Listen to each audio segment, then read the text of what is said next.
I mean, what's it just been like in the room having Cole back? It's awesome, man. Seems like we're always bringing the crew back. Shaq, Dean, Smoke. Now we got Bees, man. It's awesome to have Bees back in the building. It's great to see him. Just a great teammate. A lot of energy, and we're excited to have him back. Jordan, looking ahead, what kind of impact do you think that Cole can have on this offense? I mean, shoot. I mean, looks like he can still move out there running routes. He looks like he's still the same old Cole Beasley. Just he gets open. He's just a guy that just gets open in the slot. Everybody always talks about how unguardable he is, and I mean, hopefully we continue to do that. You know, I think he can be an outlet for Josh, certain situations, and so, like I said, we're excited to have him back in the building and be excited to see him play again. Seems pretty unique that so many players come back here. Mm-hmm. You want to come back here, right? And guys even resign. You're going through your thing as well. What is it about this place and the building that happens? Yeah, I think it's just the culture that we've built here. You know, since you could say 2017, just the culture that has been instilled in us and that we've built and continue to build and are continuing to build. You know, guys love the locker room. I know I do. I know a lot of guys love that locker room. It's different than any locker room that I've ever been a part of, and you know, other guys would say the same thing about, you know, the places that they've gone. Just being able to come back here, just the people in this organization, you really learn to appreciate, and also obviously the fans out here, the Mafia.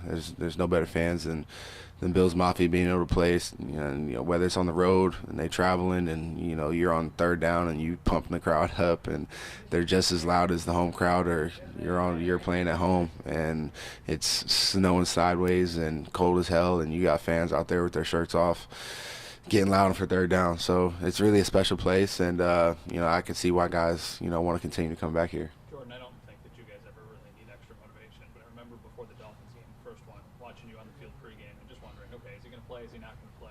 And then you watch your team lose your first game of the year. Thinking back to that, and then now, is there a little extra juice just knowing how the first one went down? I mean, obviously, you know, team beats you. Yeah, you don't want to lose twice to a team. So extra juice, you know, I think we understand the type of football team that we are, and, you know, our mindset is continuing to, you know, take that one day at a time approach. You know, like I said earlier or last week, you know, you look too far back or you look too far ahead, you miss kind of what's in front of you. And so, you know, yeah, we look back at that tape and understand some of the things that we did wrong and make some of the corrections. But, you know, this game might play totally different. You know, down there was 140 degrees, and, you know, it's going to be, you know, negative 12 degrees out here with snowing, and, you know, so it might be a little different game plan. Jordan, it's been pointed out that the elements that, you know, both teams have to deal with them. But when you guys hear the forecast is, you know, freezing and snow, I mean, does that excite you with Miami up there? I wouldn't say it necessarily excites me. I think over the course of my career playing out here in Buffalo, I think you more gain knowledge of how to prepare yourself to play in weather like that. Obviously, one thing, yeah, it's a mindset, you know, understanding, you know, early on in the week that this is what it's going to be like. But at the same time, you know, I've learned how to prepare myself to play in the cold, and especially here at home in Buffalo, you really just got to embrace it. You know, understand it. I think I told you guys this story a couple weeks ago when I was in Cleveland and getting off the plane, and, you know, for the first time when I was in Cleveland coming to Buffalo, it was a late December game, and you get off the plane and that wind chill hits you for the first time. It plays a factor. You know, it definitely played a factor in my head. I'm like, I do not want to be here right now. But, you know, like I said, over the course of my career, learning how to play in these cold weather games, I've definitely, you know, I've learned how to do it, and I've tried to pass my knowledge off to some of the younger guys on how to prepare yourself to play in those games. Does today help, like getting out there in the elements? Yeah, I think it does.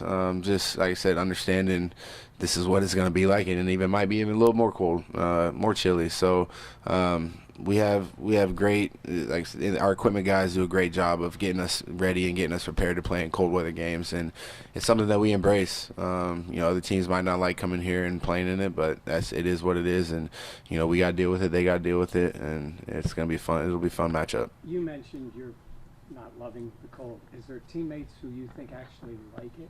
Probably the bigger guys. I know some of those guys would rather have it, you know, negative 20 degrees out there than 100 degrees. So like I said, it's more of a mindset to me. Being able to understand and prepare yourself mentally, physically, emotionally, whatever it is you need, to be able to go out there and play at a high level on Sunday, no matter what the elements are. What's it like playing with that brace? What's it like playing with that? I've kind of just learned how to play with it.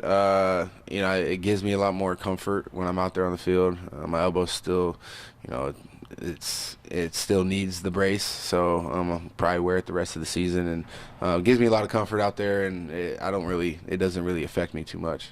You've seen Tyreek Hill a lot. What do you think about the complications of Hill and Waddle? Yeah, obviously, when you talk about those guys, you obviously talk about their speed. But those guys are playing at a high level. With Tua, obviously, last couple games, probably want some plays back, probably want some, and they're a good football team. It's a good football team coming in here, like you said, with a lot of speed, and so we're gonna have to play well, extremely well to win, and we're gonna have to play really good team defense. 11 hats to the ball. But, when you're playing guys like with that, elite speed, you're going to have to play extremely well, and you're going to have to, take your angles, take the right angles, and play team defense.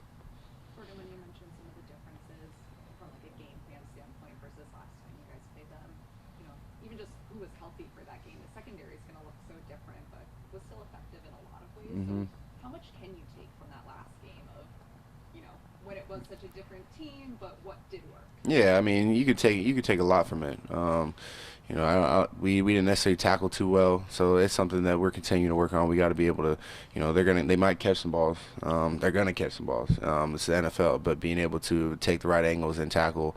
But also you could see how they plan to attack us, how they plan to attack some of the coverages that we always play week in and week out. But it's like I said earlier, it might be a totally different game plan. It might be a totally different game script. Depending on the weather, depending on if they make some adjustments based off of last week and the week prior to that. We'll have some adjustments that we'll have to make as well, and that's the game of football. Two good teams going at it on Saturday night, and both teams are going to have to make adjustments on the fly. And we're going to have to play well to win. As a guy who came in the league and had to navigate his way to get to where you are and been cut by teams and things like that, when you see Kyer maybe not getting on the field as much, what can you say to him to help him through that? Yeah, I mean, he's just got to continue to stay positive. No reason in sulking in it. No reason. It's more of what I got to do right now to continue to prepare myself for that time being when I do step out on the field. It's the same thing if whether you're injured or whatever is okay. No reason in sulking in it. Is understand what I need to do right now in order to continue to build myself to get ready for the next. Because he's gonna have another opportunity, and when that opportunity comes, he's got to be ready to play, and he will be, and he will be, and I'm excited to see him play again, and just his growth throughout the season. You can see it, and he'll be ready to play. What's the difference between Coach Vaughn and Coach Micah? Coach Vaughn and Coach Micah. Damn, you put me on the spot with that one. I think they're both damn. You would like to take any information from either one of them. I would like to say Micah's going to be in the Hall of Fame one day. If I didn't say that, he might be upset at me. But yeah, 2 Hall of Fame players. You would love to take, like I said, advice from either one of them. Vaughn is a guy that I've learned so much from. I think I told you guys that last week, especially when I was going through my injuries, and I heard him up here talking about the stuff he was going through, and just being able to stay positive and be in a good place. A lot of that stuff I learned from him. And Micah, I mean, during the Jets game, I'm going up to Micah during TV timeouts or during a break, and I'm asking him, hey, how did you see this, or how do we play this, or what's the call here? And so he's still out there helping me play the game and trying to get me to be the best player that I can be. And I just appreciate that so much, that he's really taking the time, spending the time he's in the meeting rooms all the time, sitting right next to me. So if I have a question, it's, hey, Micah, how do you see this? So I would love to take advice from both of them any day of the week. Does that feed off to the younger players too? I mean, the idea that they'll be around however far you guys go this year. How much of a contribution, you think maybe back to yourself as a young player to have that option, to have that resource in game like that? Right, and I mean, it's huge. I mean, just to have somebody who's that experience, somebody who's been in situations like that, who they might tell you, just one little detail of something that you might have even like, it just blew your mind. Like, damn, you're right. Okay, you're right. I'll watch that right here. And it's that experience. It's that, and to see them in the meeting rooms, it just shows that they care, that they want to be here and they want to help this team win football games, even if they're not playing. So got a lot of respect for both of them. Vaughn obviously coming back today. It's awesome to see him. And then Micah, I know it's hard. I know that's hard. I've been done for the season before, and to feel like you can't help your teammates as much as you want to. That's tough, but he's definitely taking control, and he's doing his very best to stay engaged, and he's doing a great job of it. Call him Coach Micah. That's his name, Coach Hyde. Thanks, guys. Thanks, Jordan.